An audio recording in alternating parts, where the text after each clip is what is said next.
Viewers को भी interesting लगे. Do you think wars इसलिए होते हैं क्योंकि किसी रईस आदमी को और पैसे बनाने? Absolutely. 100%. Yes, There's I have no other always reason. said that the only winners in wars are defense companies. Everybody else is losing. दोनों तरफ के लोग मरते हैं, बहुत डिस्ट्रक्शन होता है, बहुत पेन होता है. किसको फायदा हो रहा है? जो भी मिलिट्री एड दे रहे हैं जो देश, अमेरिका देता है, तो मिलिट्री एड का क्या मतलब है? Those contracts will come back to American companies. They will make money. They will hire more people. They will sell more guns, more missiles, more whatever they are selling. And that's how the cycle runs. But wars usually या तो ego के लिए या अपनी internal लोगों को खुश करने के लिए नहीं होता. There are a lot of factors. There's politics, obviously. It has to serve somebody's purpose. It is believed that the Israel war has stretched this far because the prime minister wants to remain in power. The moment the war ends, then he has to face the law and all of that. So there are a lot of factors, but the factor that is constant is this money making. Yes, the military, the defense companies, military industrial complex really benefits, largely the American one. So they lobby these prime ministers and different people from different governments and try to push war. So private companies have their own deals, but the US government also facilitates. I think last year they did deals worth $100 billion.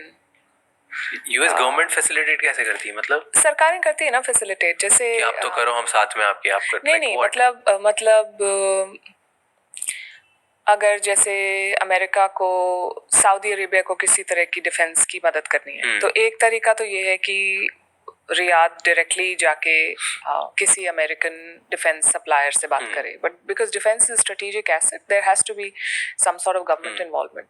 So in some cases the government, so like the drone deal that has been done between Washington and New Delhi, there is government involved.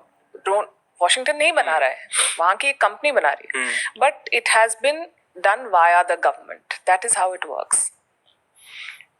Got it. But do you feel ये जो हर जगह छोटे छोटे wars हो रहे हैं, is this start of like a larger war or change of world order? So, 3 तो बड़ी लड़ाइयाँ हैं जिनके बारे में रोज हेडलाइंस आते हैं. यूक्रेन में, गाजा में और अब सीरिया में. उसके अलावा यमन में कब से चल रहा है. प्लस टेंशन चल रहा है ना यूएस चाइना के बीच में, ताइवान को लेकर. That is not a military conflict. Not yet, but I'm talking about pure play military conflicts. Okay. So there are more than 30 armed conflicts in our world. Even people don't talk about Sudan. The government versus the paramilitary group RSF. They've been fighting since April last year. Some 11 million people have been displaced. It is a major humanitarian crisis. Nobody cares about Sudan. It's in the back of beyond.